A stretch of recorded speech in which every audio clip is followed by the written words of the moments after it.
नमस्कार, स्वागत है आपका आपके YouTube channel mind games mathematics पर।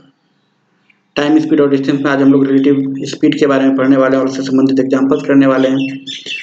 आइए हम लोग एग्जांपल्स को जरा पहले देख लेते हैं। टोटल 20 एग्जांपल हैं। बेसिक, मॉडरेट और एक्सट्रीम लेवल के क्वेश्चंस हैं जो कि bank PO, CGL main, CAT इत्यादि के लिहाज से काफ़ी महत्वपूर्ण है। आप देख सकते हैं शुरू में कुछ क्वेश्चन बेसिक क्वेश्चन, उसके बाद खरगोश, कुत्ता, सिपाही, चोर, ये दो चोरों वाला क्वेश्चन, बंदूक और गोली वाला क्वेश्चन, बम फूटने वाला क्वेश्चन, ये काफ़ी सारे क्वेश्चंस हैं। और ये 15, 16, 17, 18, 19 और 20 ये काफ़ी इंपॉर्टेंट क्वेश्चन है। इन क्वेश्चंस को हम लोग ओरली करेंगे। ये जितना लंबा दिख रहा है क्वेश्चन उतना ही इजीली हम लोग इसको करना सीखेंगे। हमने पहले भी बात की है कि जो अरिथमेटिक है यहाँ भाषा काफ़ी महत्वपूर्ण। अगर आप भाषा पर अपनी पकड़ बनाए रखते हैं तो प्रश्न पढ़ते पढ़ते आप हल कर सकते हैं। ठीक है, तो बने रहिएगा हमारे साथ। आइए शुरू में हम लोग कुछ कंसेप्ट जान लेते हैं रिलेटिव स्पीड का क्या है, जो आप लोग शायद पहले से जान भी रहे हो काफ़ी सारे लोग, लेकिन फिर भी बने रहिएगा। जो जान रहे हैं उनका रिवीजन हो जाएगा, जो नहीं जान रहे हैं वो सीख पाएंगे। चलिए देखते हैं। फिजिक्स में हम लोग एक टर्म जानते हैं, रिलेटिव वेलोसिटी। ठीक है, ये रिलेटिव वेलोसिटी क्या है? तो एक ऑब्जेक्ट की वेलोसिटी दूसरे के रेस्पेक्ट में, जैसे हम लोग बात करें वी ए बी, मतलब ए की वेलोसिटी बी के रेस्पेक्ट में, V A vector minus V B vector, है ना। तो ए की वेलोसिटी बी के रेस्पेक्ट में, यानी बी हमारा ऑब्जर्वर है और ए हमारा ऑब्जेक्ट है। तो अगर ए की वेलोसिटी हम बी के रेस्पेक्ट में चाहते हैं तो बी के फ्रेम ऑफ रेफरेंस में को रेस्ट में रख करके ए की वेलोसिटी जो बी को अपीयर होगी वो ए की वेलोसिटी कहलाएगी बी के रेस्पेक्ट में, है ना। ये फिजिक्स की बात है, हम लोग इसको जानते हैं। जैसे मान लिया जाए कि दो व्यक्ति हैं, ट्रेन के एक ही कंपार्टमेंट में यात्रा कर रहे हैं। तो ए और बी दोनों आमने सामने बैठे हुए हैं मान लीजिए। तो ए बी की अपेक्षाकृत रेस्ट में है और बी ए की अपेक्षाकृत रेस्ट में। दोनों में से कोई एक दूसरे को मोशन में नहीं देख रहा है। बी के फ्रेम ऑफ रेफरेंस से देखें तो ए रेस्ट में है, ए के फ्रेम ऑफ रेफरेंस से देखें तो बी रेस्ट में है। लेकिन अगर कोई व्यक्ति उसी समय ट्रेन के बाहर है तो उसे क्या उसे लगेंगे दोनों गति में है, ए भी गति में है और बी भी गति में है, यानी सी के फ्रेम ऑफ रेफरेंस से ए और बी दोनों ही मोशन में है। तो मोशन का होना, वेलोसिटी का होना, ये कंप्लीटली डिपेंड करता है फ्रेम ऑफ रेफरेंस पर। खैर इसके बारे में हम लोग बात नहीं करेंगे, ये फिजिक्स का मैटर है। यहाँ बात करते हैं हम लोग, अगर दो वेक्टर की बात हम लोग करें, अगर एक वेक्टर दूसरे के बिल्कुल अपोजिट हो, ये डायरेक्शन हो मान लीजिए ए के वेलोसिटी का, और इसको हम लोग पॉजिटिव मान लें, ये भी ए का डायरेक्शन है और भी इसके जस्ट विपरीत है, तो इसका डायरेक्शन क्या होगा? माइनस होगा। तब यदि हम डिफरेंस निकालेंगे तो उस केस में बी ए प्लस बी। अब हम लोग केवल मॉडुलस की बात करते हैं, ठीक है ना। डायरेक्शन हमने पहले डिसाइड कर लिया, तो बी ए प्लस क्या हो जाएगा? बी बी हो जाएगा। यानी दोनों अगर अपोजिट डायरेक्शन में हो बिल्कुल 180 डिग्री पर, तो जो हमारा रिलेटिव वेलोसिटी होगा वो B A plus B B होगा। और दोनों अगर सेम डायरेक्शन में हो तो उस केस में अगर ये पॉजिटिव तो ये भी पॉजिटिव, ये नेगेटिव तो ये भी नेगेटिव डायरेक्शन, तो उस केस में हमारा जो रिलेटिव वेलोसिटी होगा वो भी ए माइनस भी बी ही रहेगा। और इसी का इस्तेमाल हम लोग रिलेटिव स्पीड की बात करेंगे उसमें करेंगे, यहाँ इसका और इसका। ठीक है, आइए बात करते हैं रिलेटिव स्पीड की हम लोग। देखिए, अगर रिलेटिव स्पीड की बात हम लोग करें, सापेक्षिक चाल की बात करें, तो अभी हम लोग लीनियर ट्रैक और पैरेलल ट्रैक की बात करने वाले हैं, केवल उसकी बात करेंगे। तो दो तरह के केसेस बनेंगे, एक जब दोनों अपोजिट हों और दूसरा जब दोनों सेम डायरेक्शन में। दोनों अपोजिट डायरेक्शन में हो तो क्या क्या बातें हो सकती है कि मान लीजिए इनिशियल पोजीशन दोनों का सेम था, ये भी ए और ये इधर चला भी बी से, तो क्या होगा? तो दोनों के बीच की दूरी बढ़ेगी, किस चाल से बढ़ेगी? तो भी ए प्लस भी बी की चाल से बढ़ेगी। अपोजिट डायरेक्शन में है तो रिलेटिव स्पीड क्या होगा? दोनों का योग। और after time T, T time के बाद अगर हम करें, देखें आफ्टर टाइम टी दोनों के बीच का जो डिस्टेंस होगा वो डिस्टेंस कितना हो जाएगा? भी ए प्लस भी बी इंटू टी, ये हो जाएगा। अगर दोनों ऑलरेडी डी डिस्टेंस पर हैं, मान लीजिए दोनों ऑलरेडी डी डिस्टेंस पर हैं, ये इधर चल रहा है बी और ये इधर चल रहा है, बीच का डिस्टेंस पहले से ही डी है, तो डी इंक्रीज करेगा, डी विल इंक्रीज।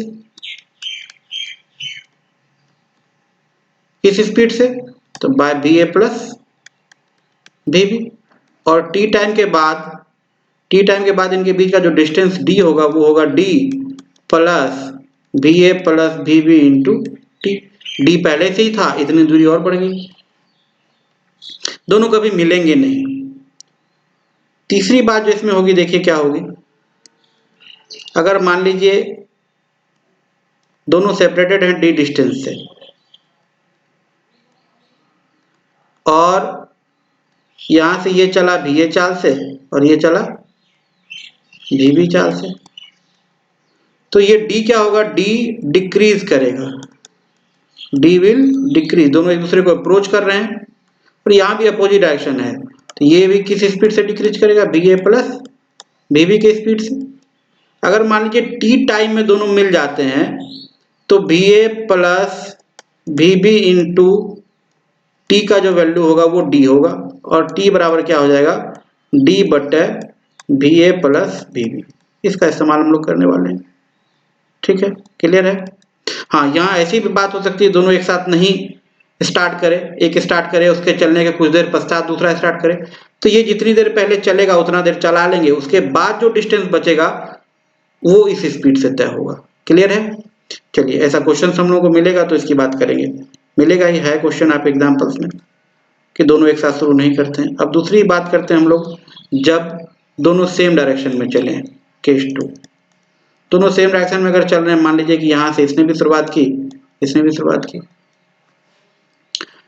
ये ए और ये बी, अगर बी ए बड़ा है बी बी से तो ए आगे निकलेगा, जिसका वेलोसिटी ज्यादा होगा वो आगे निकलेगा, ए आगे निकलेगा, और आफ्टर टाइम टी इनके बीच का जो डिस्टेंस है वो कितना हो जाएगा, बी ए सेम डायरेक्शन में है तो B A minus B B into T.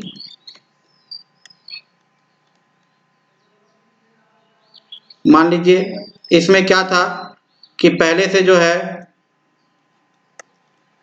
इनके बीच का डिस्टेंस डी था, दोनों पैरेलल ट्रैक पर थे, यहाँ बी था यहाँ ए था, और ये जो डिस्टेंस था ये पहले से डी था, ठीक है। अब अगर बी ए बड़ा होगा बी बी से तो ए पकड़ लेगा किसको, बी को, ए पकड़ लेगा बी को, ए पकड़ लेगा अगर बी को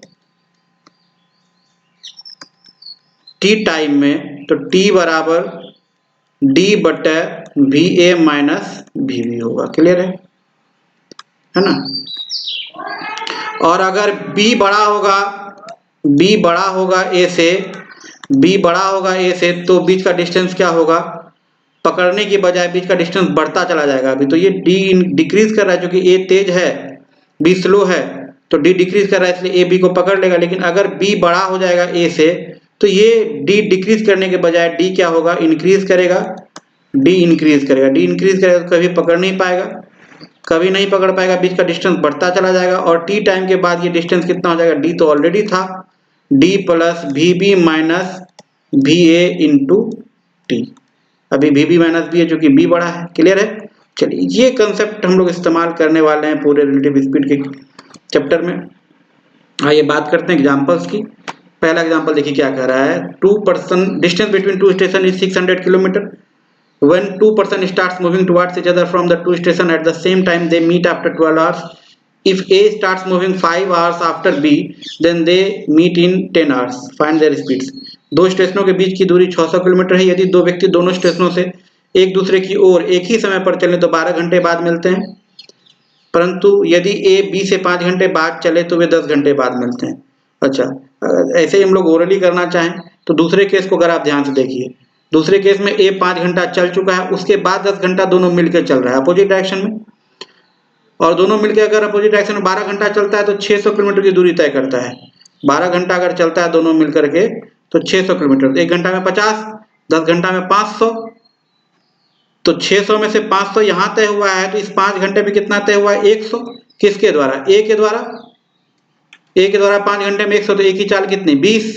एक ही चाल अगर 20 है तो दोनों मिलके 12 घंटे में 600 था, तो 1 घंटे में 50, तो बी हो जाएगा 30। ए आपका हो जाएगा आंसर, क्लियर है। चलिए बना लेते हैं, हम लोग बना लेते हैं। ए और बी जब एक दूसरे की ओर चलते हैं तो 5 घंटे में 12 घंटे में पूरा 600 किलोमीटर तय करते हैं, यानी a plus B into 12 is equal to 600।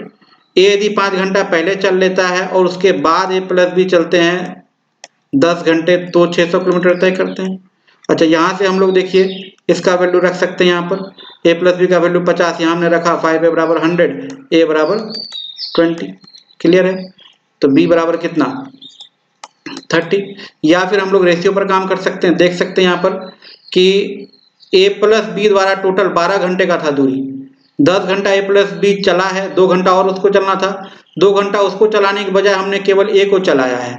ठीक है, यानी a प्लस बी की बात अगर हम लोग करें तो उसी डिस्टेंस को a प्लस बी मिलकर के जो समय लेते हैं वो है 2 घंटा, और a जो अकेला समय लेता है वो 5 घंटा। इनके बीच लिए गए टाइम का रेशियो है 2:5, तो स्पीड का रेशियो 5:2 होगा, ऐसा भी आप लिख सकते हैं इसको। a plus B, a time की बात अगर आप करें तो ये 2 घंटा ले रहा है और ये 5 घंटा है, तो स्पीड की बात अगर हम लोग करें तो ये 5 और ये 2 रेशियो हो जाएगा। ये 5 का वैल्यू 50 है, ये 2 का वैल्यू 20। चाहे ऐसे लिखें चाहे ऐसे लिखें, बात सेम ही है। पर ये ओरली हो रहा है, इतना कुछ करने की आवश्यकता हमको है नहीं, ये आपको समझाने के लिए हमने लिख दिया है। आशा है आप लोग समझ गए होंगे। चलिए अगले प्रश्न पर चलते हैं। दो स्टेशनों के बीच की दूरी 460 किलोमीटर। एक ट्रेन ए से बी की ओर 15 किलोमीटर प्रति घंटा की चाल से चलना आरंभ करती है और दूसरी ट्रेन बी से ए की ओर पहले ट्रेन के 20 मिनट बाद, 20 मिनट पहले ट्रेन चल चुकी है, 15 किलोमीटर प्रति घंटा उसकी चाल है ना, यानी 60 मिनट में 15 किलोमीटर, तो 20 मिनट में कितना दूरी तय कर लेगा ये? 20 मिनट में ये दूरी तय कर लेगा 5 तिहाई 15, 20 तिहाई 60, 5 किलोमीटर है ना, 1/3। टाइम को 1/3 करेंगे तो डिस्टेंस भी 1/3 हो जाएगा। स्पीड फिक्स है हमारा। 460 में से जो है 5 किलोमीटर तय हो चुका है, बचा कितना तय करने के लिए? 455। 455 अब कैसे तय हो रहा है? तो इधर से ये चल रहा था 15 के चाल से, सामने वाला आ गया 20 के चाल से, यानी 35 के चाल से तय हो रहा है। 35 के चाल से तय हो रहा है, ये कितना घंटा लग रहा है? 13 घंटा। 35 से 13 बार में कट रहा है, देखिए 13 घंटा में ये दूरी तय हो रही। तो हमसे पूछा ए से कितनी दूरी पर मिलेंगी। अच्छा, जब बी ने चलना शुरू किया था उसके बाद 13 घंटा, उससे पहले ए जो है 5 किलोमीटर चल चुका था, ए 5 किलोमीटर चल चुका था ए से, उसके बाद 13 घंटा और, तो 13 गुना 15 और 13 गुना 15 195 और 5 यानी 200 किलोमीटर। क्लियर है? चलिए अगले प्रश्न पर चलते हैं। कहता है एक मालगाड़ी दिल्ली से मुंबई के लिए 40 किलोमीटर प्रति घंटा की औसत चाल से रवाना होती है। उसके 2 घंटे बाद एक एक्सप्रेस गाड़ी दिल्ली से मुंबई के लिए, दोनों ही दिल्ली से मुंबई की ओर चली है, हाँ, 60 किलोमीटर प्रति घंटा की औसत चाल से चलकर पहले रवाना हुई मालगाड़ी के समांतर पथ पर रवाना होती है। दिल्ली से किस दूरी पर एक्सप्रेस गाड़ी मालगाड़ी से जा मिलेगी? ऑब्वियस सी बात है, जो बाद में चल रहा है वो ज्यादा स्पीड से चल रहा है तो पकड़ लेगा, पकड़ने के बाद देखते हैं कहाँ पकड़ता है। जब तक दूसरा चला तब तक पहला वाला 80 किलोमीटर चल चुका था, नहीं, यही 80 किलोमीटर की दूरी तय करना है, यानी जब दूसरा वाला स्टार्ट किया तब तक दोनों के बीच का फासला जो था वो 80 किलोमीटर हो चुका था। अब देखिए ये 40 के चाल से चल रहा था और ये 60 के चाल से इसके पीछे चलना शुरू किया, तो 80 की दूरी तय करने के लिए चाल हमारा कितना हो गया? 60 घटा 40 यानी 20, तो टाइम कितना लग जाएगा? 4 घंटा। कब? दूसरे के चलने के बाद 4 घंटा। तो दूसरे के चलने के बाद 4 घंटा, तो अगर हम दूरी ए से निकालना चाहें तो 60 के चाल से 4 घंटा या 40 के चाल से 4 और 2 घंटा पहले 6 घंटा, दोनों ही स्थिति में निकालने 240 किलोमीटर ही आएगा। ठीक है, चलिए अगला क्वेश्चन देखते हैं। कहता है दो शहर एक दूसरे से 500 किलोमीटर की दूरी पर है। एक रेलगाड़ी प्रातः 8 बजे ए से बी की ओर 70 किलोमीटर प्रति घंटा की रफ्तार से एवं 10 बजे का रेलगाड़ी बी से ए की ओर, अच्छा दूसरा वाला 10 बजे चला है, तब तक ये 2 घंटा चल चुका है, तो 70 दूनी 140 किलोमीटर की दूरी 500 में तय हो चुकी है। 500 में से 140 की दूरी तय हो चुकी है, यानी 360 की दूरी तय करने के लिए बची हुई है। और ये 360 की दूरी तय कैसे हो रहा है? तो सामने से ये और इसके सामने से ये, इसकी चाल 70 और इसकी चाल 110, तो जुट जाएगा 180, यानी 2 घंटा और लग जाएगा। दूसरे के चलने के बाद 2 घंटा और, 10 बजे दूसरा चला था, 2 घंटा और, तो 12 बजे दोपहर हो जाएगा ये। ठीक है, ये क्लियर है। चलिए अगले प्रश्न पर चलते हैं। एक ट्रेन 7 बजे 25 किलोमीटर प्रति घंटे की चाल से बी की ओर चलती है और दूसरी ट्रेन ए से बी के लिए 12 बजे 35 किलोमीटर प्रति घंटा की चाल से चलती है। अच्छा, पहला वाला ए से बी की ओर और दूसरा वाला भी ए से बी की ओर, तो जब तक दूसरा वाला चला तब तक पहला वाला 5 घंटा चल चुका है, तो 25 गुना 5 125 की दूरी तय कर चुका है। यानी दूसरा वाला जब स्टार्ट किया तब तक दोनों के बीच का सेपरेशन 125 हो चुका था। इसी सेपरेशन को खत्म करना है। किस चाल से? तो पहला वाला 25 के चाल से भागा जा रहा था, इसके पीछे पीछे दूसरा वाला 35 के चाल से आ रहा है। सापेक्षिक चाल कितना है? 10। ये टाइम कितना लग जाएगा? 12.5 घंटा। तो दूसरे वाले स्टार्ट करने के 12.5 घंटा बाद 12 बजे दोपहर में दूसरे वाले ने स्टार्ट किया था, उसके बाद 12:30 बजे यानी 12:30 बजे रात, तो 12:30 AM पूर्वाह्न। ठीक है, चलिए। राधा और श्याम आगरा और मथुरा से एक दूसरे की ओर प्रत्येक 5 किलोमीटर की चाल से चलते हैं। राधा अपनी चाल प्रत्येक घंटे बाद 1 किलोमीटर से घटा लेती है, जबकि श्याम अपनी चाल प्रत्येक घंटे बाद 1 किलोमीटर से बढ़ा देता है। अगर आगरा और मथुरा के बीच की दूरी 110 किलोमीटर हो तो वे कब मिलेंगे? देख लेते हैं। देखिए, चलिए, हम लोग दोनों की चाल 5 किलोमीटर प्रति घंटा है, यानी अगर दोनों विपरीत चले एक दूसरे के तो 1 घंटे में दोनों द्वारा तय दूरी कितनी हो जाएगी? 10 किलोमीटर।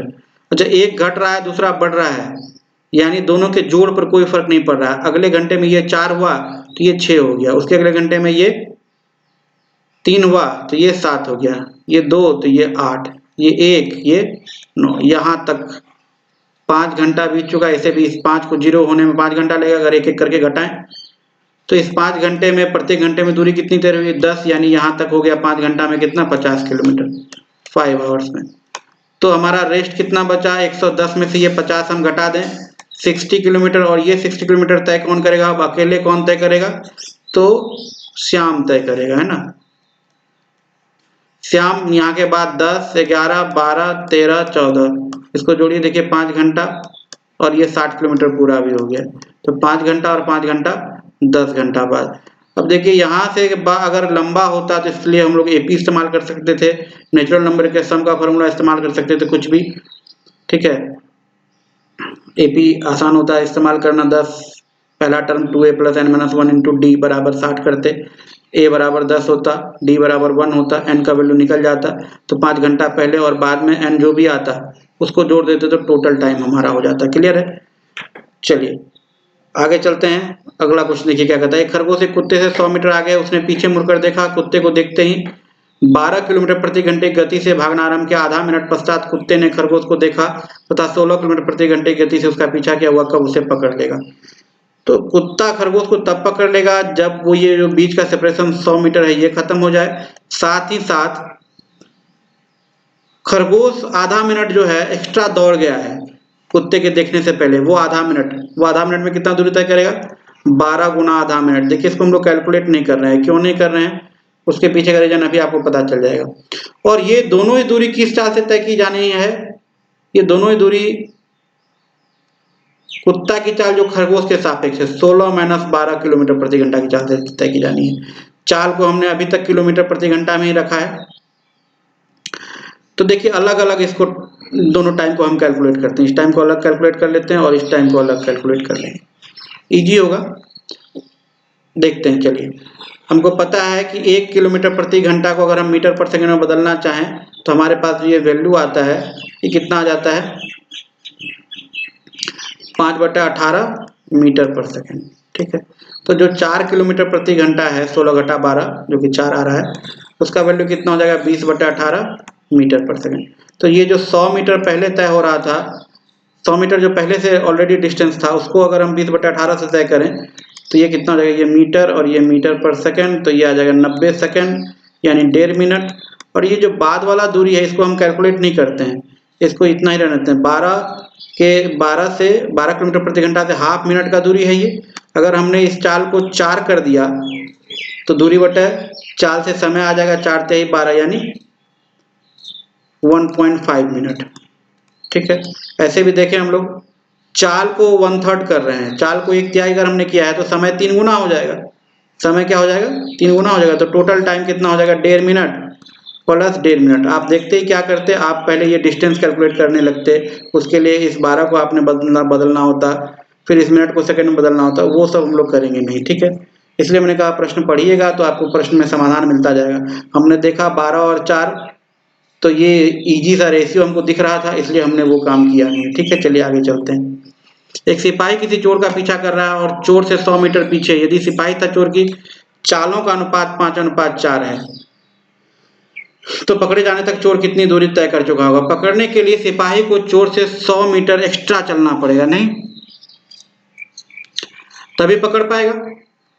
तो आप ये बताइए कि जिस समय सिपाही स्टार्ट किया चोर भी उसी समय स्टार्ट किया, दोनों का टाइम समान है, सिपाही और चोर सेम टाइम में जो स्पीड का रेशियो होगा वही डिस्टेंस का भी रेशियो होगा। स्पीड का रेशियो 5:4 अगर है तो डिस्टेंस का भी रेशियो कितना होगा? 5:4 ही होगा। और दोनों द्वारा चला गया डिस्टेंस है, उनके बीच का डिफरेंस होना चाहिए हमारे पास कितना? 100 मीटर, तभी जाके पकड़ लेगा। अभी डिफरेंस कितना दिख रहा है आपको? एक। इस एक को जैसे ही हमने 100 बनाया तो ये 5 हमारा हो गया 500 और ये 4 हमारा हो गया 400 मीटर। यानी जब पकड़ा जाएगा दोनों के बीच का डिफरेंस 100 मीटर हो जाएगा और तब तक सिपाही 500 मीटर का दूरी और चोर 400 मीटर का दूरी तय कर चुका है। हमसे चोर का पूछा है, 400 मीटर हो जाएगा। अगला क्वेश्चन देखिए क्या कहता है। एक सिपाही ने एक चोर को 700 मीटर की दूरी पर देखा और उसने पीछा करना शुरू किया। यदि सिपाही 3.2 किलोमीटर, वही सेम क्वेश्चन है, 3.2 किलोमीटर 34 मिनट में और चोर 3.2 किलोमीटर 41 मिनट में चले तो चोर को पकड़ने में सिपाही द्वारा चली गई दूरी ज्ञात करें। देखिए यहाँ पर हम लोग चाल नहीं निकालेंगे, है ना, हमको इजीली रेशियो मिल रहा है। कैसे रेशियो मिल रहा है? तो सेम डिस्टेंस तय करने में लिए गए समय का रेशियो हमको दिया हुआ है। सिपाही और चोर सेम डिस्टेंस में जो टाइम का रेशियो है वो कितना है? 34:41। तो डिस्टेंस सेम होगा तो स्पीड का रेशियो टाइम के विपरीत रेशियो में होगा, तो ये हो जाएगा 41:34। और अगर अब टाइम कांस्टेंट कर दें तो डिस्टेंस का रेशियो क्या हो जाएगा? यही 41:34। और ये डिफरेंस होना चाहिए हमारे पास 700। ये 7 बराबर 700 होना चाहिए। ये 41 बराबर कितना होना चाहिए? 4100। ये 34 बराबर कितना होना चाहिए? 3400। हमसे किसका पूछा गया है? सिपाही द्वारा चली गई दूरी, तो 4100 मीटर हो जाएगा। क्लियर है? चलिए आगे चलते हैं, इस क्वेश्चन को देखते हैं। कहता है ए thief stole a bag at 6 am and police started chasing the thief at 8 am on the same day. The thief runs at a speed of 30 km/h and the policeman runs at 36 km/h. एक चोर जो है एक bag चुराता है 6 बजे सुबह में और उसी दिन 8 बजे सुबह से पुलिस उसका पीछा करना शुरू करती है। चोर 30 किलोमीटर प्रति घंटे की रफ्तार से भाग रहा है और सिपाही जो है वो 36 किलोमीटर प्रति घंटे की रफ्तार से उसका पीछा कर रहा है। तो कब पकड़ लेगा आप बताइए? जब तक सिपाही ने उसका पीछा करना शुरू किया तब तक चोर 30 गुना 2 यानी 60 किलोमीटर चल चुका था।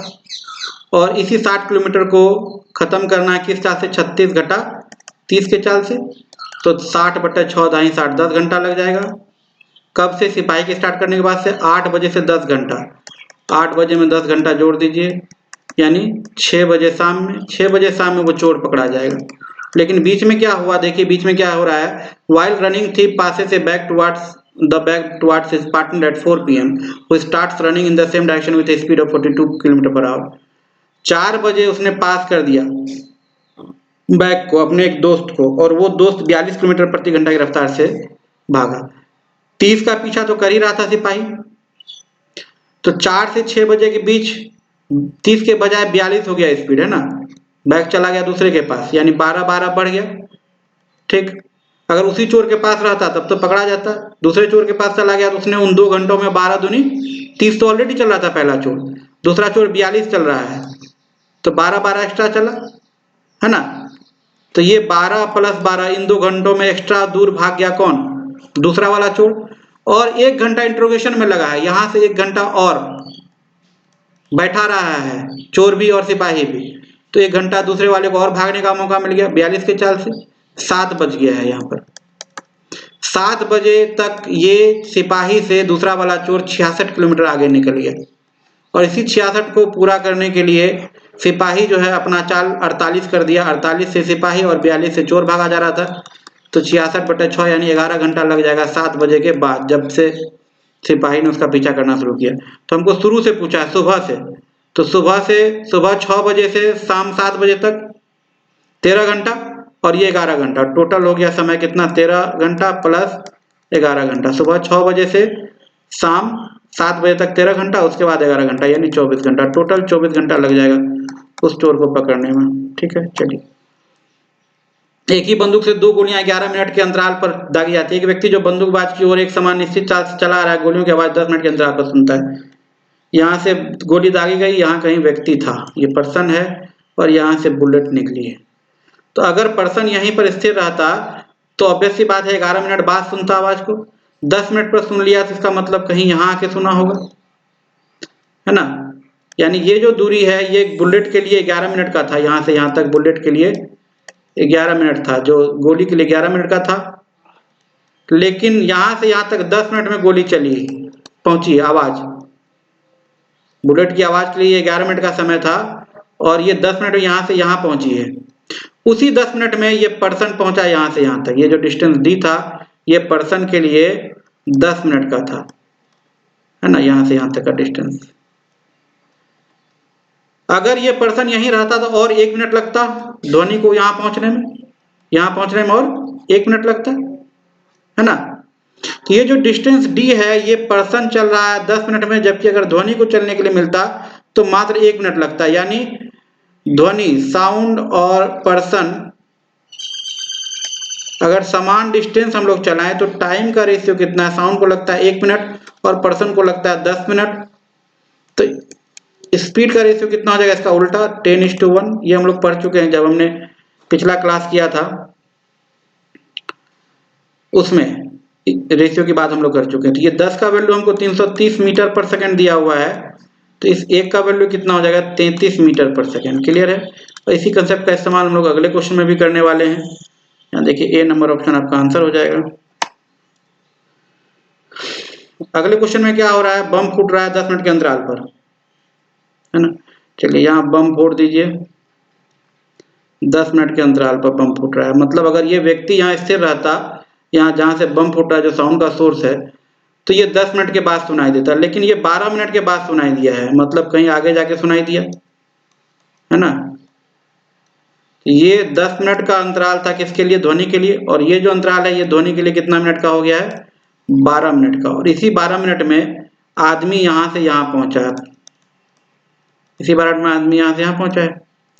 अगर आदमी यहीं रहता तो 10 ही मिनट में सुनाई देता ना, यानी 2 मिनट एक्स्ट्रा चलना पड़ा है किसको, ध्वनि को। ये डिस्टेंस, ये जो डिस्टेंस है ये आदमी के लिए 12 मिनट का है और ध्वनि के लिए 2 मिनट का है।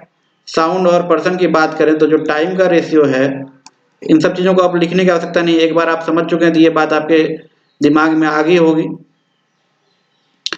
कि ध्वनि द्वारा 12 मिनट में तय किया गया दूरी और आदमी द्वारा 12 मिनट में तय किया गया दूरी और ध्वनि द्वारा 2 मिनट में तय किया गया दूरी बराबर है।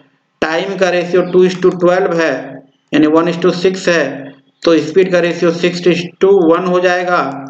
और ये 6 का वैल्यू दिया हुआ है 330, तो इस 1 का वैल्यू 330/6, 6×5 = 30, 55 वाला एक ही ऑप्शन है। दूरी भी हमको निकालने के लिए बोला है, तो दूरी आप निकाल सकते हैं, ऐसे यहाँ निकालने की हो सकता है, इसलिए नहीं कि एक ही ऑप्शन है जिसमें 55 है।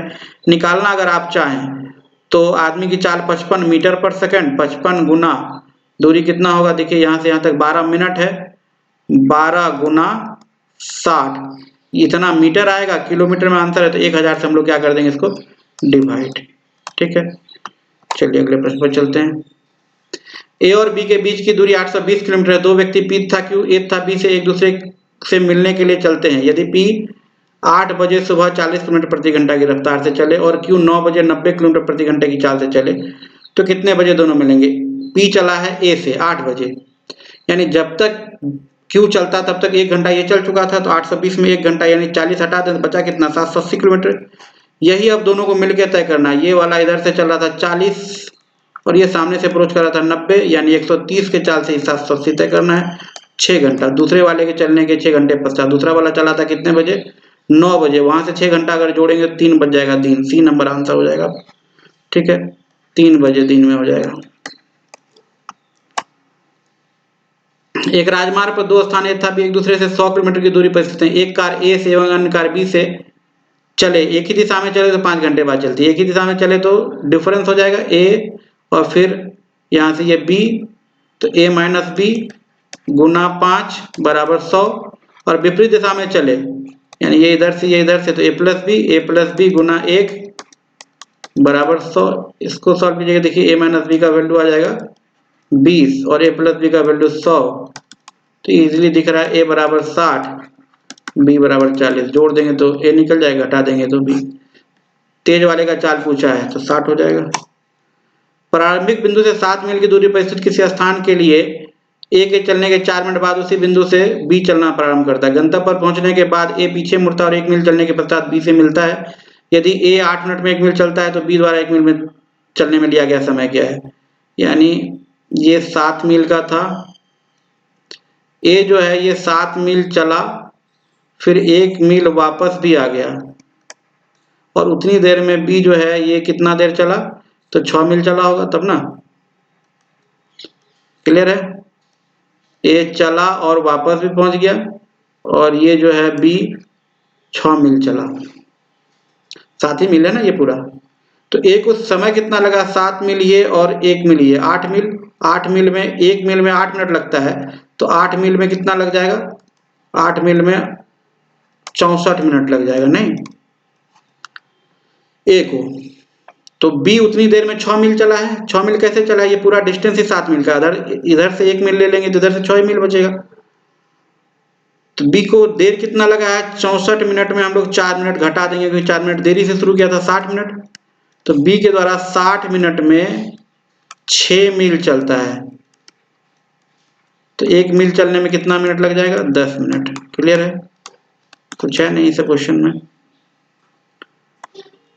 एक पिता रोज 3:30 बजे अपने बच्चे को विद्यालय से लेता है। एक दिन बच्चा 2:30 बजे विद्यालय से निकल जाता है और 6 किलोमीटर प्रति घंटे की चाल से घर की ओर चलने लगता है। रास्ते में उसे पिता से मुलाकात होती है और दोनों घर लौट जाते हैं सामान्य दिनों से 24 मिनट पहले। अच्छा, चलिए, अच्छी बात है। मतलब अगर ये विद्यालय है और ये घर है, तो घर से पिताजी कुछ ऐसे समय पर निकलते होंगे कि यहाँ विद्यालय पहुंच जाते हैं 3:30 बजे। पर एक दिन बच्चा 2:30 बजे निकल गया। बच्चा 2:30 बजे निकल गया तो कहीं रास्ते में मुलाकात हो गई। यहाँ पर पिताजी उधर से आ रहे थे और बच्चा इधर से पहुंच गया, तो दोनों घर लौट गए। ठीक है, दोनों घर लौट गए, यानी पिताजी के लिए यहाँ से यहाँ जाने और आने का समय जो है वो बच गया। ठीक है, यहाँ से यहाँ जाने और आने का समय बच गया, और यही समय जो बचा हुआ आपको दिखा रहा है वो कितना है? 24 मिनट है ना। 24 मिनट पहले पहुंचे, मतलब पिताजी को यहाँ से यहाँ जाने और आने में 24 मिनट लगता, तो एक ही तरफ से कितना लगता? 12 मिनट लगता। इसका मतलब पिताजी यहाँ 3:30 बजे पहुंचने वाले थे, तो 12 मिनट पहले वो इस पॉइंट पर थे। यानी यहाँ पर जब पिताजी थे तो 3:18 हो रहा था। क्लियर है? यहाँ पर जब पिताजी थे तो 3:18 हो रहा था, और बच्चा 2:30 बजे चला था तो इस पॉइंट पर पहुंचा 3:18 पर। तो बच्चे को ये दूरी तय करने में लगा कितना? 48 मिनट, है ना। 30 मिनट और 18 मिनट, 48 मिनट। तो ये दूरी पिताजी के लिए एक तरफ से 12 मिनट का है और बच्चे के लिए एक तरफ से 48 मिनट का है। यानी बच्चे और पिताजी में टाइम का जो रेशियो है वो है 4:1 का। सन और फादर सेम डिस्टेंस को तय करने में ये 48 मिनट ले रहे हैं, तो ये 12 मिनट ले रहे हैं। ये रेशियो 4:1 का है, तो जो स्पीड का रेशियो होगा वो 1:4 का होगा, और ये 1 का वैल्यू 6 किलोमीटर पर आवर दिया हुआ है, तो ये 4 का वैल्यू 24 किलोमीटर पर आवर होगा। क्लियर है? बात समझ में आपके आ चुकी होगी। वापस से अगर आप देखना चाहें तो 24 मिनट पहले घर पहुंच गया, इसका क्या मतलब हुआ कि पिताजी को ये दूरी जो है जाना आना नहीं पड़ा, वही बचा 24 मिनट। तो ये जाने आने से समय 24 मिनट का था, तो एक तरफ से 12 मिनट का था। पिताजी यहाँ पहुंचते 3:30 बजे, 12 मिनट पहले यहाँ पर थे, यानी 3:18 पर वो यहाँ पर थे, और बच्चा 2:30 बजे निकला था, 3:18 पर यहाँ था, तो 48 मिनट बाद पहुंचा था।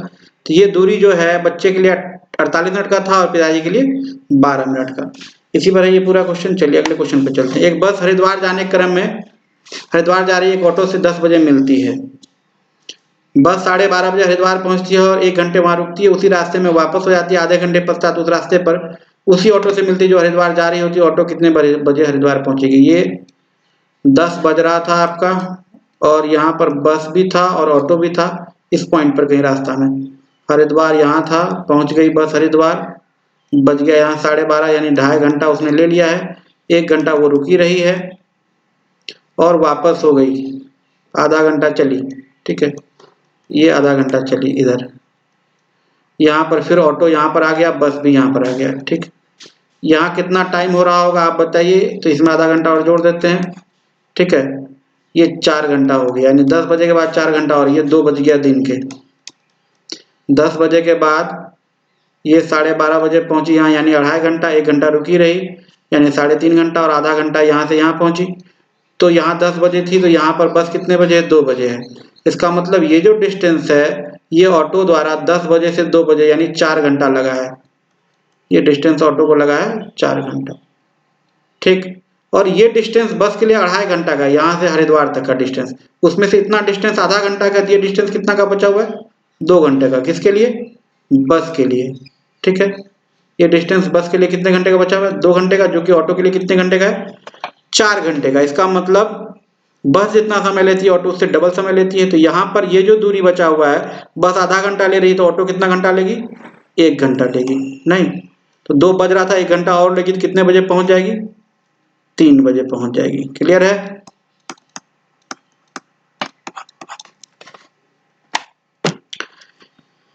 ये एक अच्छा क्वेश्चन है। 18 नंबर देखिए, एक व्यक्ति ए से बी की ओर 7 बजे सुबह चलता है और 10 बजे सुबह बी पर पहुंचता है।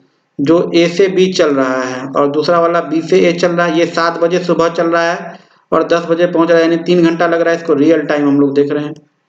रियल टाइम जो है वो 3 आवर्स का है। और ये बी से 7 बजे निकलता है और 1 बजे दिन में पहुंचता है, यानी इसको 6 घंटा लग रहा है। तो टाइम के बीच का रेशियो 1:2 है। डिस्टेंस सेम है ए से बी, तो अगर टाइम का रेशियो 1:2 है, सेम डिस्टेंस के लिए स्पीड का रेशियो कितना हो जाएगा? 2:1, ठीक है। यानी आप कह सकते हैं कि ये जो डिस्टेंस है ये 2/3 6 है या 1 गुना 6 6 है। 2 चाल से 3 घंटे का डिस्टेंस है या 1 चाल से 6 घंटे का डिस्टेंस, दोनों इस्तेमाल कर सकते हैं हम लोग। अब यदि दोनों एक दूसरे की ओर चल रहा है तो हम लोग ये बोल सकते हैं कि 2 चाल से जो 3 घंटे का समय था वो अब दोनों मिलकर तय कर रहे हैं। कितनी चाल से? 2 + 1 3 चाल से। या 1 चाल से जो 6 घंटे का समय था, 6 घंटे का डिस्टेंस था, वो दोनों अब मिलकर तय कर रहे हैं। किस चाल से? 3 चाल से। दोनों में से कोई टाइम आप कैलकुलेट करें, ये कितना आ रहा है? देखिए तो ये आ रहा है 2 आवर्स। यहाँ से भी आप देखें तो 2 आवर्स आ रहा है। यानी 7 बजे दोनों साथ चले थे, 7 बजे के बाद 2 घंटा और 9 बजे सुबह दोनों मिल जाएंगे। क्लियर है? दूसरा वाला देखते हैं। जो गाजियाबाद से मेरठ जा रही थी, पहली वाली मेरठ से गाजियाबाद जा रही थी, दूसरा वाला गाजियाबाद से मेरठ जा रहा था और ये टाइम, रियल टाइम जो था वो कितना था? ये 4 बजे से 5 बजे 1 घंटा और ये 5:30 बजे यानी 1.5 घंटा। तो ये रेशियो एक्चुअली कितना था? 1:3/2 यानी 2:3। स्पीड का रेशियो कितना हो जाएगा? 3:2। दोनों ने साथ चलना शुरू किया है, तो जो दूरी है वो या तो 3 गुना 1 है या 2 गुना 1.5 है। एक ही बात है, दोनों चाहे इसको इस्तेमाल करें चाहे इसको इस्तेमाल करें। ये दूरी अब दोनों मिलकर तय कर रहा है 5 चाल से, 3/5 घंटा में तय कर लेगा। यानी 4 बजे के बाद 3/5 घंटा 36 मिनट में दोनों मिल जाएगा। तो कब मिल जाएगा? 4:36 पर, ठीक है। ये क्वेश्चन करते हैं। पिछले वाले क्वेश्चन और इस क्वेश्चन में क्या डिफरेंस है? इस क्वेश्चन में दोनों एक साथ नहीं चले हैं, एक 4 बजे चला है, दूसरा 4:30 बजे चला है। तो ये भी अच्छा क्वेश्चन है।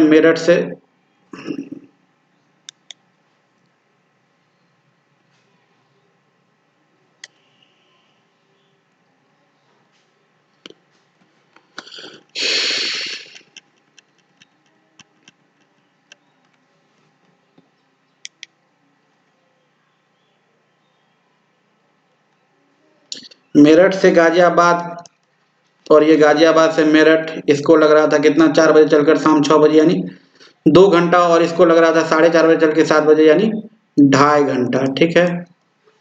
क्लियर है? तो ये टाइम था हमारा रियल वाला। अगर रेशियो हम लोग देखें तो 2:5/2 यानी 4:5। अगर स्पीड का रेशियो हम लोग देखें तो ये 5:4 है ना।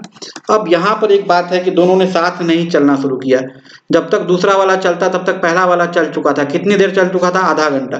तो पहले वाले से हम लोग काम करेंगे। अगर दूरी देखें तो 5 चाल से 2 घंटे का 10 या 4 चाल से 2.5 घंटे का 10, लेकिन दूरी 10 बची नहीं दोनों के तय करने के लिए। आधा घंटा पहले ये चल चुका है तो इसको आधा घंटा पहले चला लीजिए। तो जो दूरी बची हुई वो इसके लिए कितने घंटे की है? 1.5 घंटे की। तो इसी पर काम करेंगे हम लोग। 5 चाल से 1.5 घंटे की दूरी है। अब ये दूरी दोनों मिलकर तय कर रहा है। 5 4 9 चाल से कितनी देर लग जाएगी? 3 9 और 5/6 घंटा। 5/6 घंटे का मतलब कितना? 5/6 घंटे का मतलब 50 मिनट। 4:30 बजे के बाद 50 मिनट और सेकंड वाला के चलने के बाद 4:30 बजे प्लस 50 मिनट, तो ये हो जाएगा 5:20। 5:20 पर दोनों मिल जाएगा। और इस तरह कोई भी क्वेश्चन आप ऐसे कर सकते हैं। आज के लिए इतना ही। और आखिर में एक बात कि अगर आपको पसंद आया हो वीडियो तो लाइक कमेंट शेयर अवश्य करें, ताकि ज़्यादा से ज़्यादा लोग जुड़ पाएँ और लाभ उठा पाएँ। आज के सेशन के लिए इतना ही, मिलते हैं अगले सेशन में। आप सब लोगों के अच्छे स्वास्थ्य की शुभकामनाएं और धन्यवाद इतनी देर हमारे साथ बिताने के लिए। मिलते हैं अगले वीडियो में।